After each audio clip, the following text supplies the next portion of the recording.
a platicarles acerca de mi tema de maestría que desarrollé, un proyecto titulado Macrofauna móvil conspicua, asociada a praderas marinas en una laguna arrecifal del Caribe mexicano, afectada por afluencias masivas del sargazo. Quiero comenzar esta plática preguntando en dónde podemos encontrar una gran biodiversidad de la cual es muy característica nuestro país, ¿no? Uno de los ecosistemas más que sostiene esta biodiversidad son los ecosistemas de pastizales marinos. Aquí podemos encontrar una gran riqueza de especies, de flora, de fauna.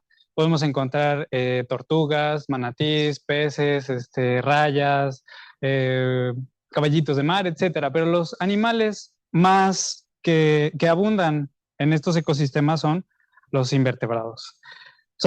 Los podemos encontrar de muchas formas, figuras, tamaños y colores. Hay algunos que son sésiles, hay algunos otros que son móviles, como los erizos, algunos que pueden ser incluso muy grandes, como caracoles, como los caracoles rosados, o algunos pueden ser muy chiquitos, como camarones, cangrejos, ofiuros, estrellas de mar, etc.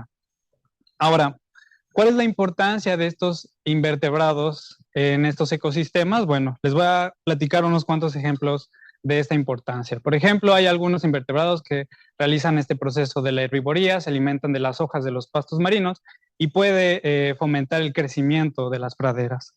También hay otros cuantos que pueden realizar funciones de mantenimiento, las cuales algunos invertebrados pueden alimentarse de las algas que recubren, las algas epífitas que recubren las hojas de los pastos y les impide hacer la correcta fotosíntesis. Aquí, por ejemplo, podemos ver un nudibranquio bien bonito, pero con un más acercamiento ya podemos observar un mejor patrón de colores y forma. También son importantes porque participan en los ciclos de nutrientes al alimentarse de la materia orgánica que la pradera puede capturar. Bueno, pues estos invertebrados pueden ayudar a recircular justo estos nutrientes y por lo tanto también participan en complejas redes tróficas que se llevan a cabo en esos ecosistemas y que por lo tanto también incluso nosotros podemos llegar a aprovechar. Estos son algunos ejemplos de la importancia de los invertebrados en estos ecosistemas. Como dato curioso, por ejemplo, hay algunos invertebrados que pueden participar en procesos de polinización en los pastos marinos. Este es un proceso denominado como zoobentofilia. Ahora, ¿qué es lo que amenaza esta gran diversidad en estos ecosistemas?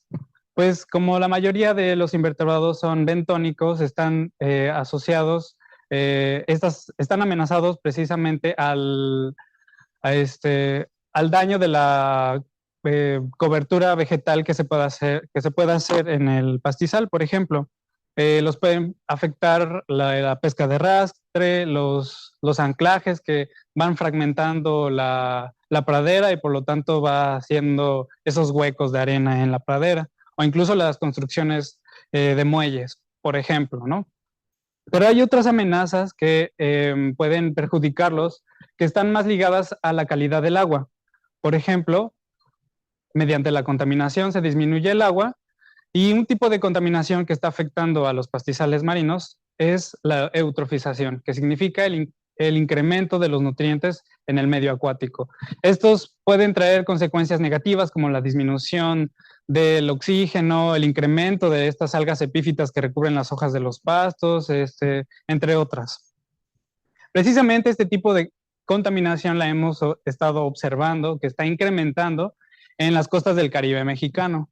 Por ejemplo, aquí en Puerto Morelos, en la laguna arrecifal, la eutrofización ha estado incrementando precisamente por el incremento de la población, el turismo, la escasez de plantas de tratamientos de agua, entre otras. Además, en los últimos años hemos estado recibiendo llegadas masivas de una alga holopelágica conocida como sargazo, la cual también traen consecuencias negativas en los ecosistemas costeros, ya que esta cantidad masiva que llega y se acumula en las costas, la descomposición del sargazo aumenta la materia orgánica en el sedimento, disminuye la calidad del agua, contribuye a la eutrofización y, bueno, genera este fenómeno que podemos observar que se denomina mareas marrones de sargazo, precisamente por la descomposición de esta alga.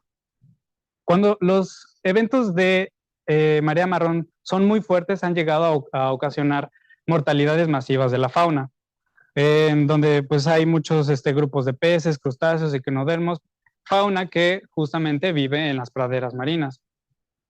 La cuestión aquí es saber qué les está ocurriendo a estos invertebrados que viven en las praderas y que están en constante contacto con esta afectación, con estas mareas marrones que principalmente está afectando a las costas y que incluso a pesar de no ser evidente la decoloración en la costa, estos efectos negativos de la marea marrón pueden perdurar, incluso propagarse por toda la pradera y llegar hasta el arrecife. Por lo tanto, los objetivos de este trabajo fueron analizar la composición e índices ecológicos de la comunidad de invertebrados que viven en los pastizales marinos de la laguna arrecifal de Puerto Morelos. También analizar la composición de la comunidad vegetal, esto porque las mareas marrones también están afectando a la estructura de la vegetación. Y también analizar la materia orgánica en el sedimento, esto como un efecto de la descomposición del sargazo.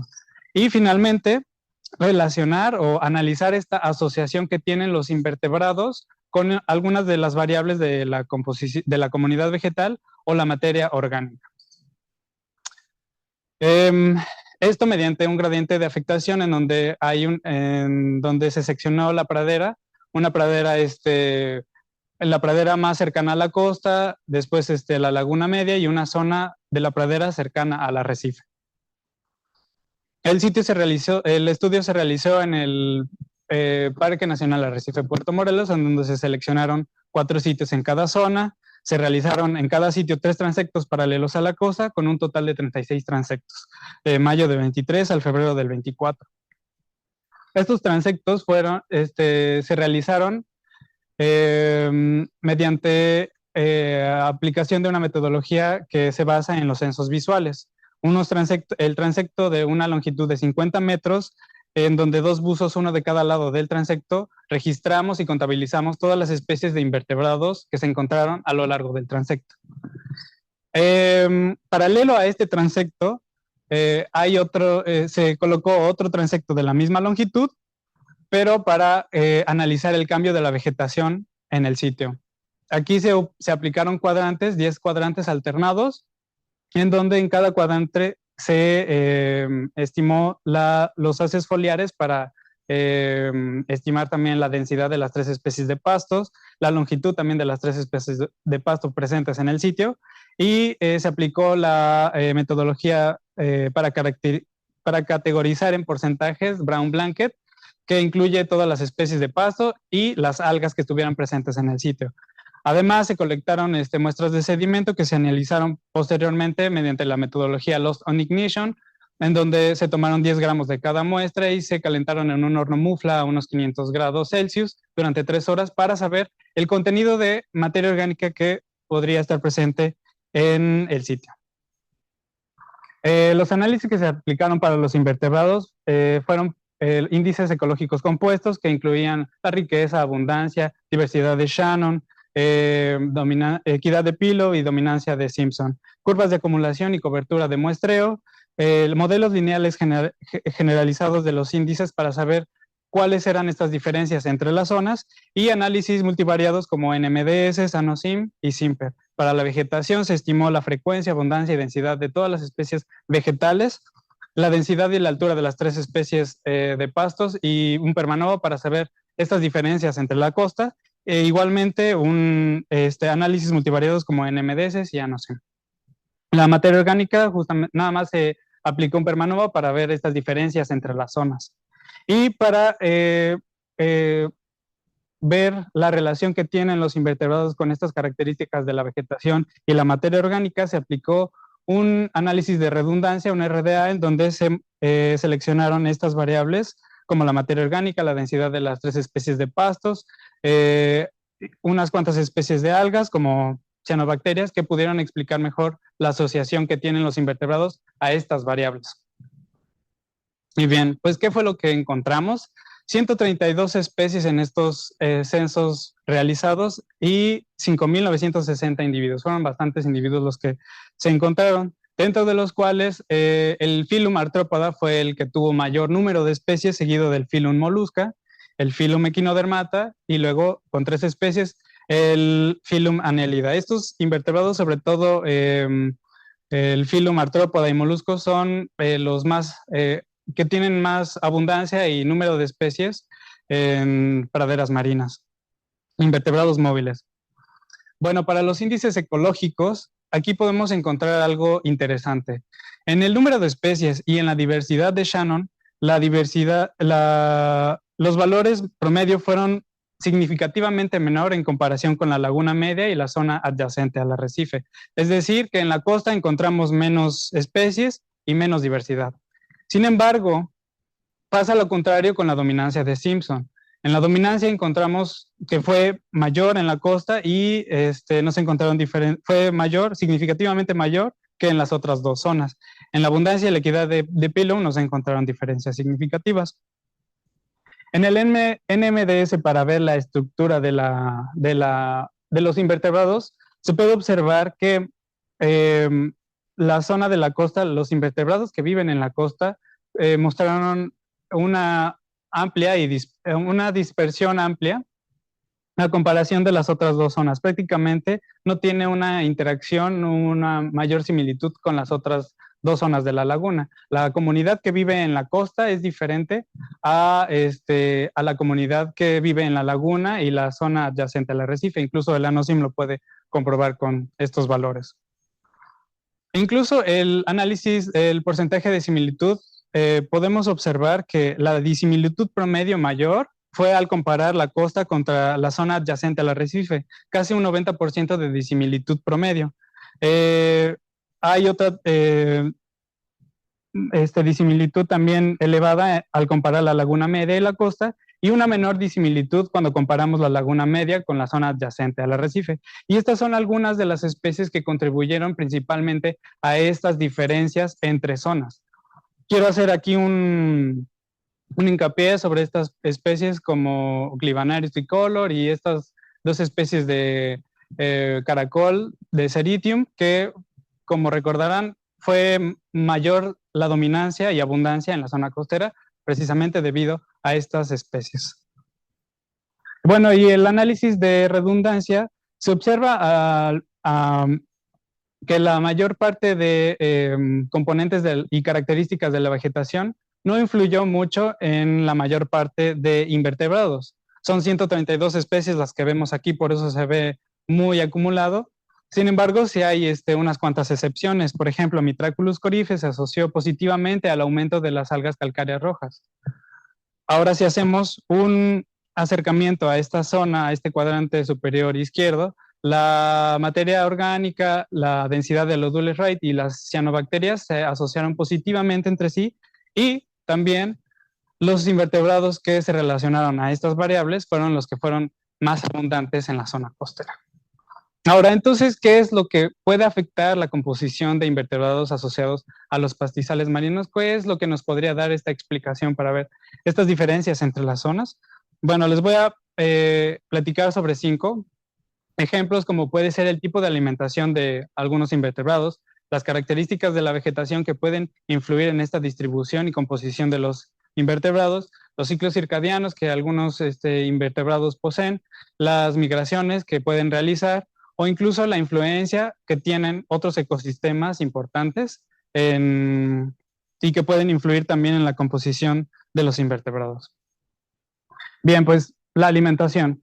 La materia orgánica puede estar constituida principalmente por la descomposición de animales de origen terrestre, provocada por los ríos o los manantiales submarinos como los ojos de agua, que pueden aportar también materia orgánica, la descomposición de la materia vegetal como algunas especies de pasto, o en este caso de algas, como es el caso de el sargazo, o incluso algunos invertebrados pueden realizar mediante sus procesos ontogenéticos importación o exportación de materia orgánica al estar moviéndose de un ecosistema a otro.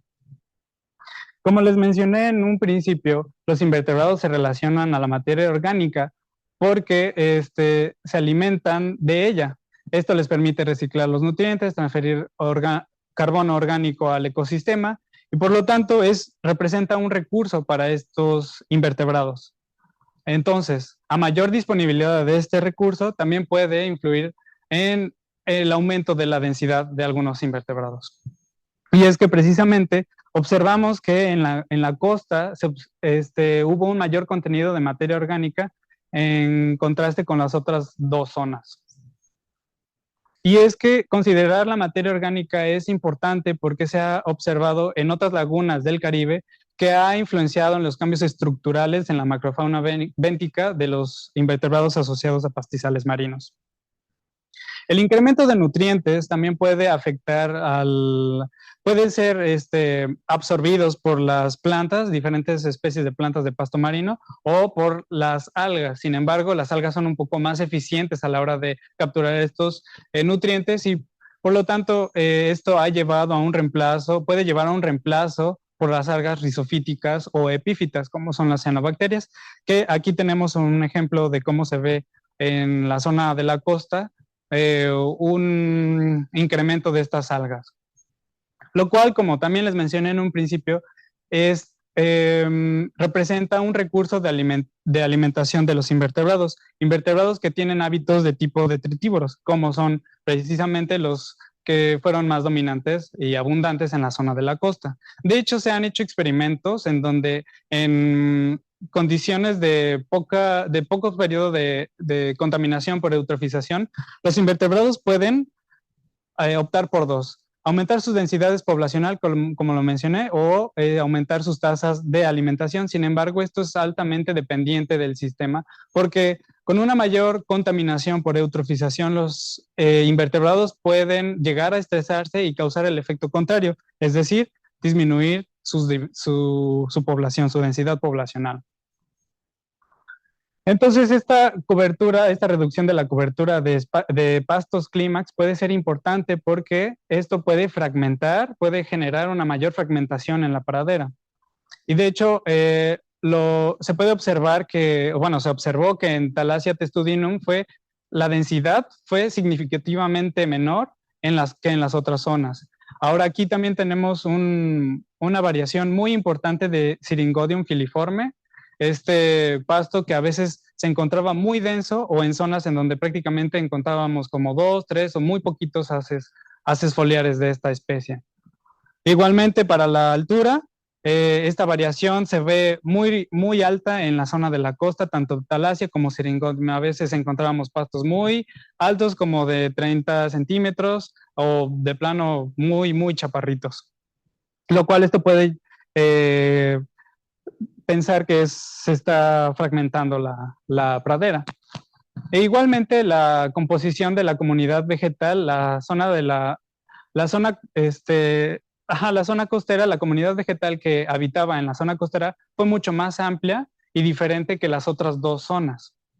Y es que considerar la vegetación es importante porque a mayor complejidad y mayor continuidad de la pradera, esto nos puede propiciar a que la densidad de macroinvertebrados aumente. De hecho, hay estudios que han evaluado los índices ecológicos y que estos invertebrados pueden responder a los cambios de densidad, cobertura y biomasa que sea disponible del pastizal.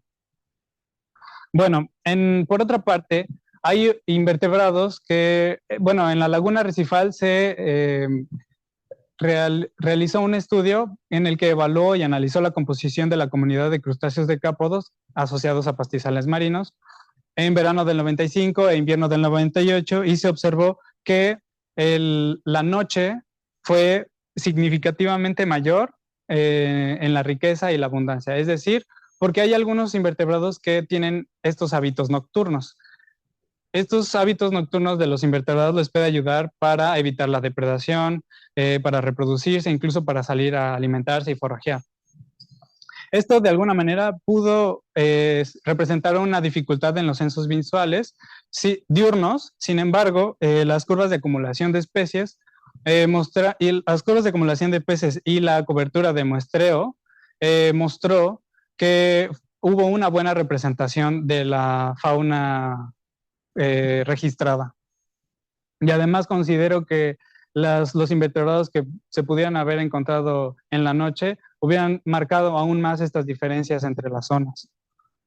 Ahora, en este mismo estudio también evaluaron que en la laguna media y la zona adyacente al arrecife, en esos años cuando las condiciones de la laguna aún se consideraban oligotróficas, estas 3 especies de camarones eran las más abundantes. Sin embargo, con los cambios graduales y la contaminación por la eutrofización, ha llevado a que la dominancia de estas 3 especies de camarones haya disminuido y haya aumentado principalmente la dominancia de la familia Diogénide, que es donde se encuentra este bonito cangrejo ermitaño.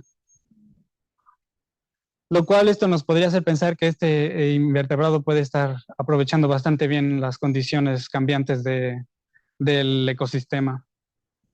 Ahora, hay otros invertebrados que pueden realizar estas migraciones estacionales o temporales y esto les permite colonizar determinadas zonas por un tiempo.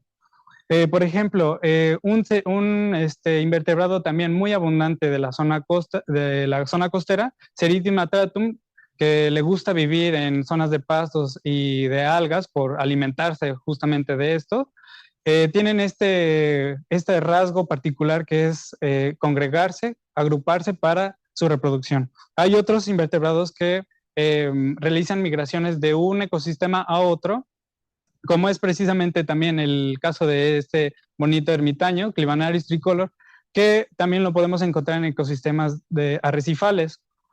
Este puede hacer sus migraciones diarias, sin embargo, se ha observado que para este invertebrado puede reducir su desplazamiento siempre y cuando encuentre una mayor disponibilidad del alimento. Y de esta manera puede reducir la depredación y el costo energético que le implica desplazarse de un lugar a otro. Si tiene el recurso ahí para alimentarse, pues ahí se queda.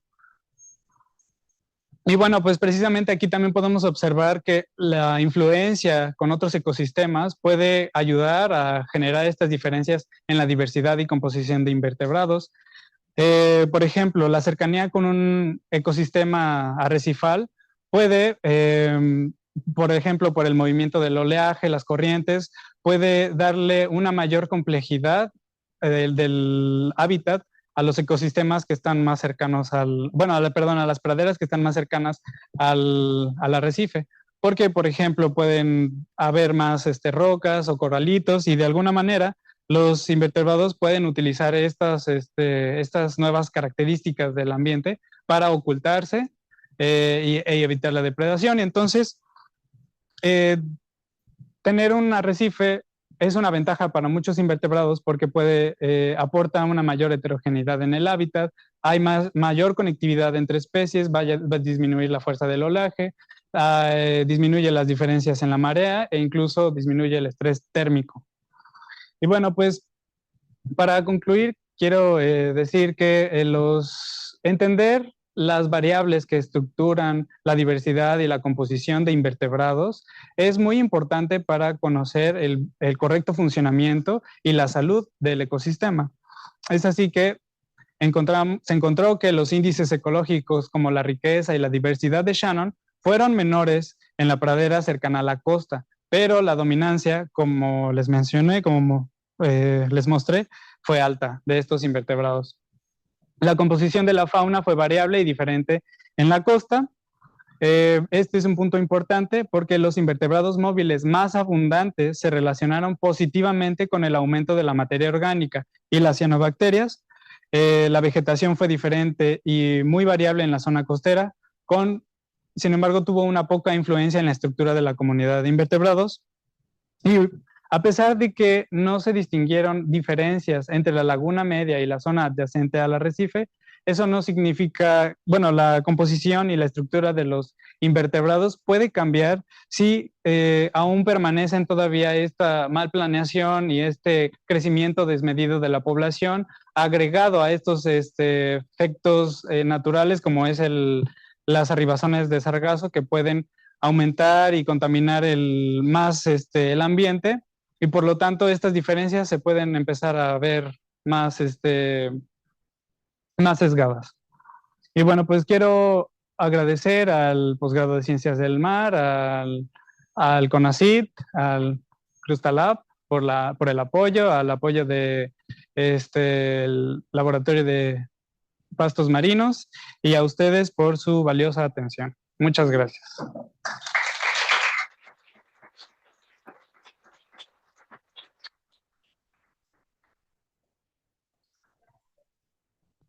Muchas gracias. ¿Me escuchan? Sí. Alan, bueno, vamos a dar inicio a la sesión de preguntas y respuestas. Entonces, no sé si aquí en el auditorio alguien tiene una pregunta para Alan. Mira, Gus.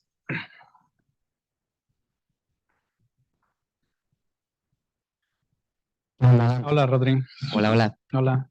Oye, la verdad no sé si lo dijiste en tu presentación, pero sí me da curiosidad saber si, o sea, esta diferencia que hay en la costa, o sea, esta dominancia de tres especies se está dando por los, o sea, pues por los cambios que ha habido, o antes saben cómo era la composición Sí, de antes, la costa.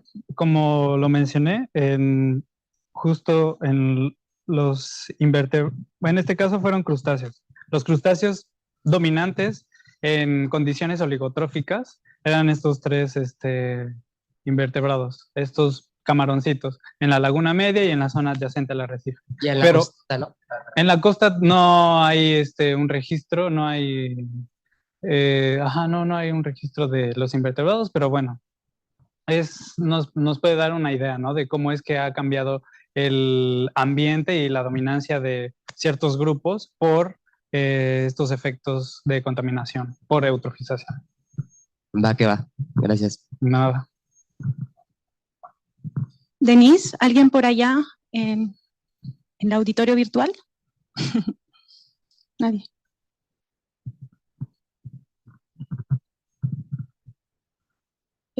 Tampoco no estoy segura si lo comentaste, pero ¿qué implicaciones ecológicas podría tener justamente la mayor presencia de este cangrejo ermitaño azulito? Pues implicaciones ecológicas, pues más que nada estos invertebrados están siendo ya los que empiezan a dominar estos ecosistemas, estos ambientes, estas zonas, perdón. Entonces, pues puede provocar una competencia por el espacio, por ejemplo. Puede ser que haya tanta densidad de estos invertebrados que pues ya empiecen a desplazar a otros, ¿no? Es como de, bueno, pues yo ya estoy utilizando este recurso, mi descendencia también la necesita, entonces, pues vete moviendo, por favor. Bueno, no creo que lo digan por favor, ¿verdad? Pero sí, yo creo que es principalmente el recurso del espacio, empiezan a ser dominantes. Pero bueno, puede ser un ejemplo. No sé, no se me ocurre ahorita otro. Voy a pensarlo un poco más y después te digo. Sí, no, curiosidad. Gracias. Ok.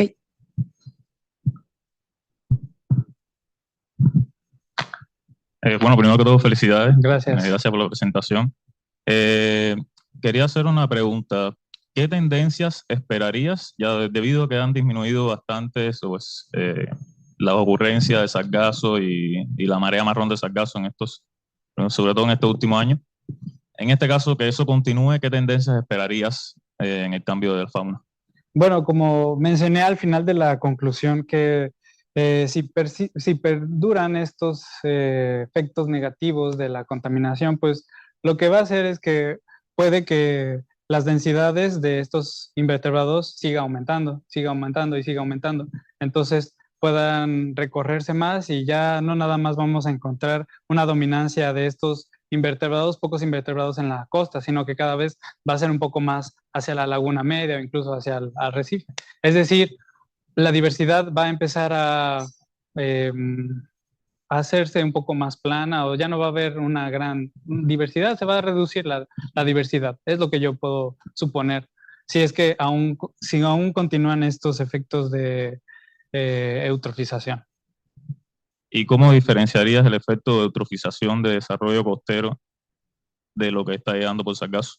Bueno, eso ya tendría que ser para otro proyecto.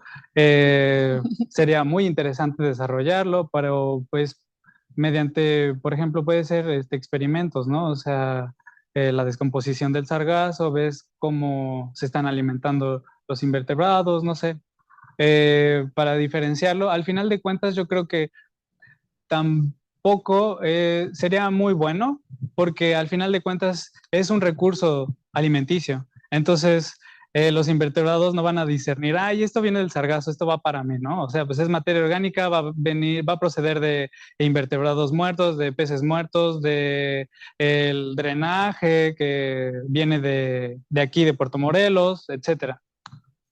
Yo podría pensar eso. Muchas gracias. De nada. Ok. Antes de seguir aquí las preguntas en el auditorio, vamos a dar espacio para una pregunta virtual. Hola, nuevamente yo. Sí, tenemos un Hola. par de preguntas en línea. Bueno, voy a leer la primera y luego ya regresamos para el auditorio. Edgar Omar Guzmán pregunta, bueno, primero dice Alan, gracias por tu interesante plática. Tiene dos preguntas. Uno, mencionaste que las especies que habrías encontrado en la noche hubieran marcado más las diferencias entre zonas. ¿Por qué? Esa es la primera. Y la segunda, ¿en ecosistemas no degradados o menos afectados se observan estas diferencias entre zonas o no? A ver, primero voy a contestar la primera y la segunda me la repites otra vez porque estaba Claro, pensando en la respuesta. claro. Bien, pues yo mencioné que justamente estas diferencias pudieran ser marcadas porque como la dominancia que estamos viendo en la zona de la costa pues fue alta, la verdad yo no considero que se vayan a poder encontrar otras cuantas más especies en esta zona para que diga, bueno, pues ya hay una mayor semejanza entre la zona de la costa con la laguna media. Al contrario, en la noche vamos a poder encontrar más especies en la laguna media y en la zona adyacente al arrecife, sobre todo en la zona adyacente al arrecife, que hay justo este intercambio de ecosistemas, como mencioné, y que por lo tanto va a haber más registro de especies que son meramente nocturnas. O sea, eso yo creo que podría marcar más estas diferencias, por esto lo mencioné. Ahora la segunda Sí. pregunta, por favor. La segunda decía, ¿en ecosistemas no degradados o menos afectados se observan estas diferencias entre zonas o no? Sí, sí se pueden observar estas diferencias entre zonas, pero es que depende también mucho de las condiciones locales. Por ejemplo, mencioné que hay praderas que están protegidas por arrecifes. Entonces, esta protección del arrecife puede ayudar pues, a muchas especies de invertebrados, ¿no?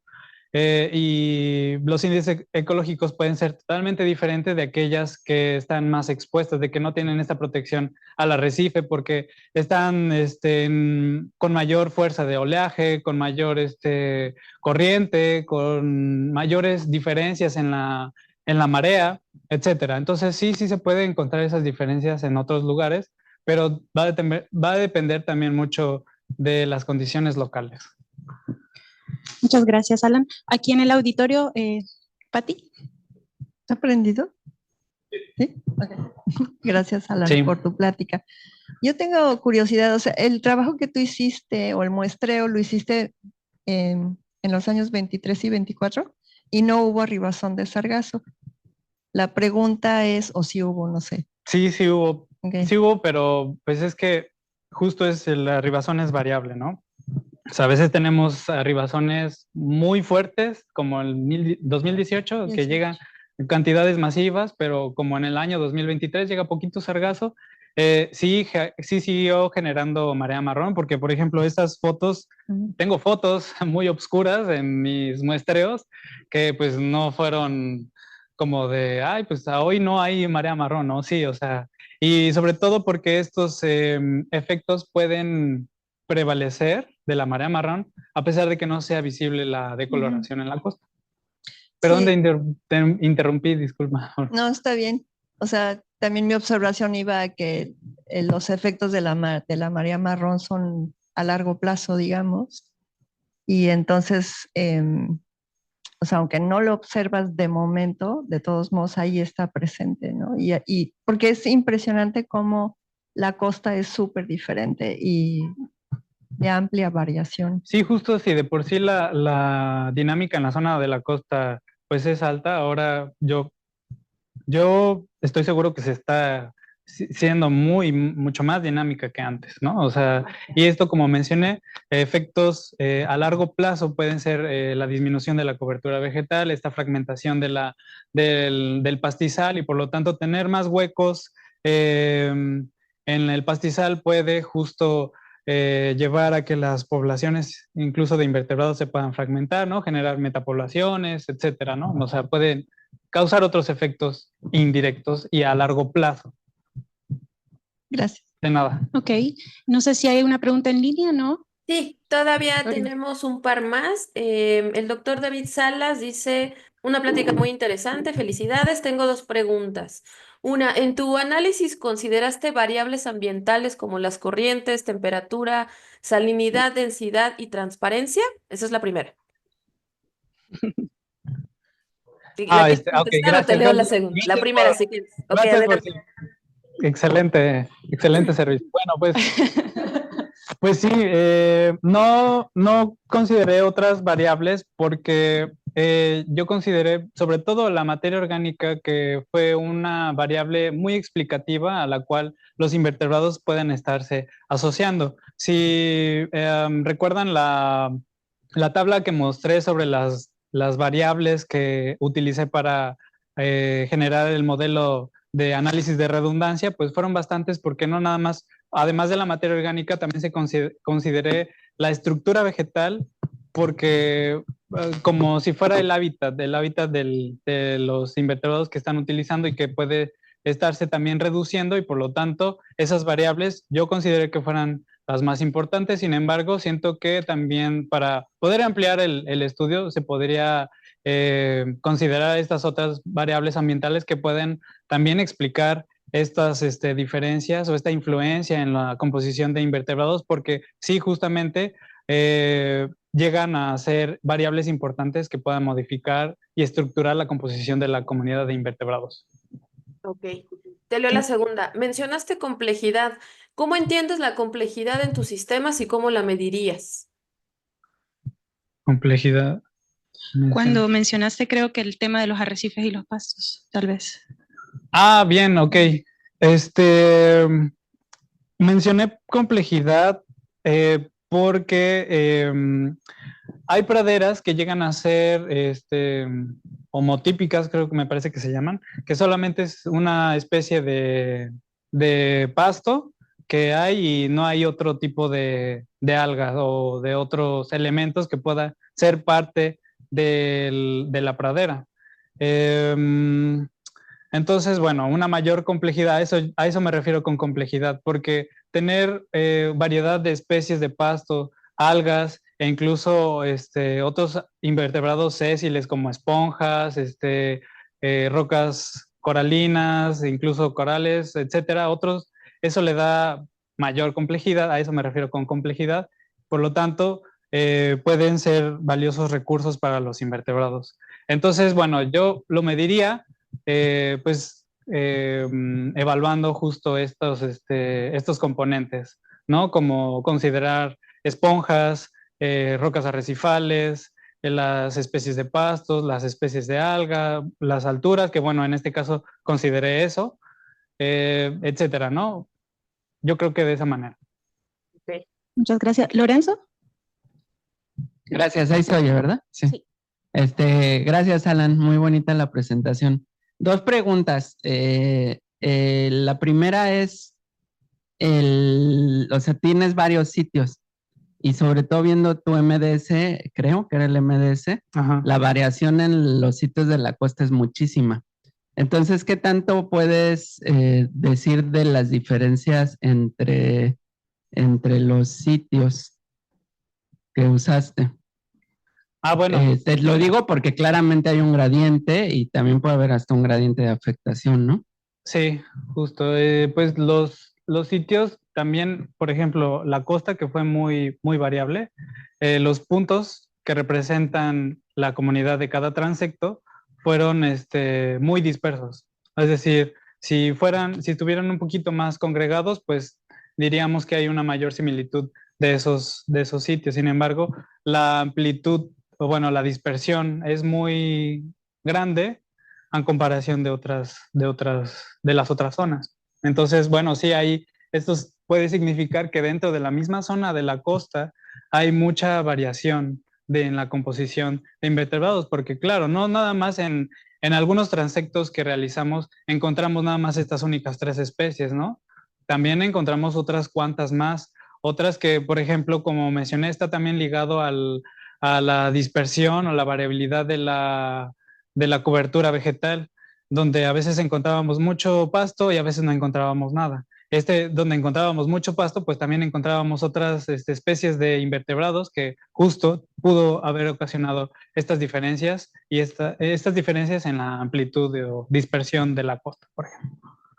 Sí, de acuerdo, pero es interesante, igual valdría la pena escarbarle un poquito más, porque precisamente la costa es la parte más susceptible, por decirlo de alguna manera, de las amenazas o de los problemas que estás mencionando, ¿no? Sí. Y entonces creo que es bastante interesante. La variación que tienes es muchísimo más grande que la variación que tienes en todas las otras 2 zonas. Y el otro es, ¿qué opinas? O sea, la verdad no hubo mucho sargazo en 2023-24. Sí. No sé si estuviste aquí en 2018, pero eso era una alberca para nosotros el 2023. Pero lo que sí hubo fue un incremento bestial de la temperatura. Entonces, si crees que ese incremento tan drástico de la temperatura puede haber estado también influyendo en los resultados que obtuviste. Yo creo que sí, o sea, al final de cuentas, estos resultados no solamente los estamos viendo solo por exclusivamente las mareas marrones de sargazo. Hay una alta variedad de combinación de estas variables que pues justamente nos pueden demostrar estos resultados. La temperatura, por ejemplo, en la costa es mucho más, yo considero que es más elevada por la poca profundidad que hay, ¿no? Entonces, siento que sí puede ser una variable importante a considerar.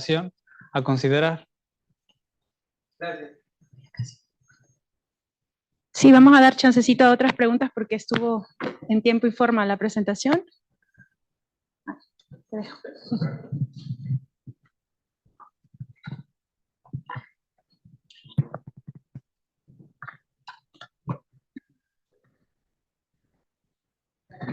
Bueno, perdón.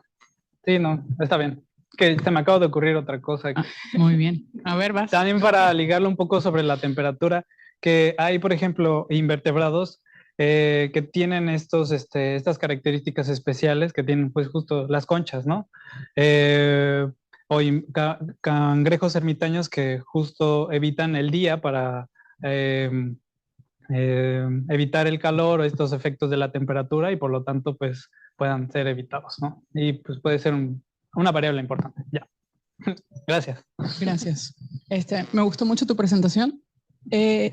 Me quedo pensando en la cantidad de sargazo, después de que hay una arribación de sargazo, cómo el pasto también hay una arribación de pasto muerto, ¿no? Seguida, o sea, justo unas semanas, meses después de la arribación de sargazo, se muere mucho pasto. Y me imagino que ese pasto proviene la mayoría de la costa, en ese sitio donde el sargazo se queda hundido y permanece ahí en esa marea marrón, pero permanece mucho tiempo cerquita de la costa.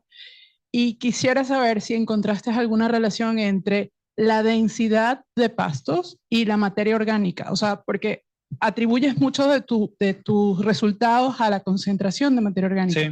Pero ¿qué efecto viste con relación a la densidad de pastos y si ha habido un cambio en esa densidad de pastos o tienes los datos para ver? Bueno, sí, en el modelo de RDA hay una relación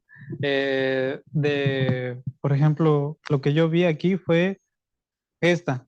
La materia orgánica al estar incrementando, también puede estar incrementando la densidad de Allodule wrightii. Allodule wrightii pues es una especie de pasto muy oportunista, muy, muy delgada y muy de fácil crecimiento, ¿no? Entonces, pues al tener estos nutrientes con alta disponibilidad, pues va a crecer un poco más rápido, pero también esto puede hacer que justo en las mareas marrones o con el oleaje, etcétera, también pues sea producto de los desechos que también vemos junto con el sargazo.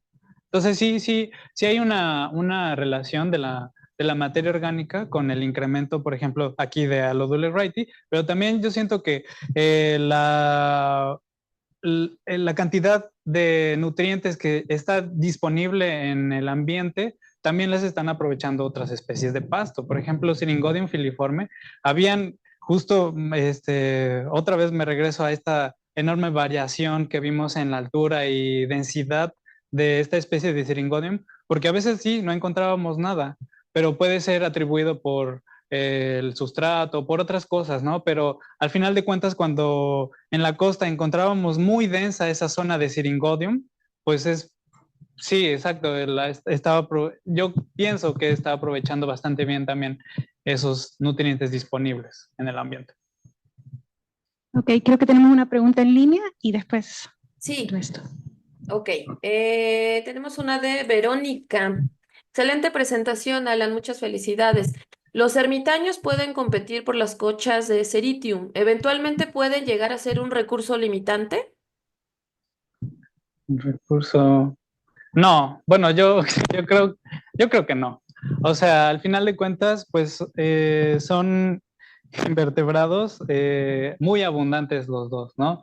Sí, los ermitaños, este bonito Clibanarius tricolor, utiliza las conchas de los Ceritium, sobre todo. Le gusta mucho esas conchas. Pero a veces son conchas que ya están vacías, que pues por el ciclo de vida el caracol se murió y pues dejó la concha, o incluso hay congregaciones entre esta misma especie para intercambiar conchas, etcétera. Entonces yo por ese tipo de comportamientos yo considero que no pueda ser un recurso limitante para estas especies. Al contrario, pues yo creo que pues están creciendo mutuamente, generalmente se les encuentra cerca y bueno, ya no sé si en excesiva cantidad de nutrientes y etcétera. Eso sería interesante saber, ¿no? O sea, pues, ¿qué es lo que va a ocurrir cuando tenemos estas dos especies que tienen un recurso en común? Saber qué es lo que va a pasar, ¿no? Con mucha concentración de nutrientes, si el ermitaño muere o no, o el caracol, ¿no? O nada. Sería interesante saberlo, pero por ahora yo creo que no es un recurso limitante. Ok, gracias. Ernesto. Dos preguntas de curiosidad. ¿Por qué medir la longitud de los pastos? La exposición al sol. Sí, la longitud de los pastos es también importante porque la mayor parte de invertebrados son bentónicos, es decir, viven al ras del sustrato y por lo tanto una mayor longitud de la hoja puede servir o funcionar de sombra para dispersar justo el calor o etcétera, ¿no? del medio. Incluso, como mencioné antes, la altura también es una característica importante porque pues nos está diciendo que el pasto está creciendo y que está aprovechando los recursos de nutrición. Estos nutrientes los está utilizando bastante bien, eficientemente, y está creciendo también rápido. Puede crecer rápido por estar utilizando estos recursos nutricionales. Okay. No tiene que ver con la profundidad. Bueno, sí, también la profundidad tiene Porque que ver. En la laguna media es donde ves mayores. Sí, mayor profundidad en la laguna media. No, pero ves mayor longitud, ¿no? Pues ahora con los resultados que mostré, a veces hay una longitud muy, muy marcada en...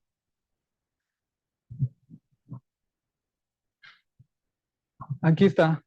Hay una longitud, incluso llegó a ser mucho más alta. Encontramos sitios en donde fue como de más de 30, 40, o sea, muy alta la altura de, de Talasia y de Siringodium. Y las otras, en las otras zonas, esta altura fue mucho menor.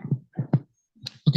¿Y cómo se comparan tus resultados con otras regiones o hay otros estudios similares en el Caribe, en Florida, Belice, ¿hay algo, estudios similares? ¿Cómo Pero se comparan? con respecto a qué, o sea... Todo. Invertebrados. O algún Bueno, ejemplo. o sea, sí hay muchos, sí hay estudios en donde pues justo en los pastizales del Caribe pues ven, por ejemplo, qué factores pueden intervenir en la composición de invertebrados. La materia orgánica es un ejemplo, la estructura de pues los que mencioné aquí algunos, la estructura de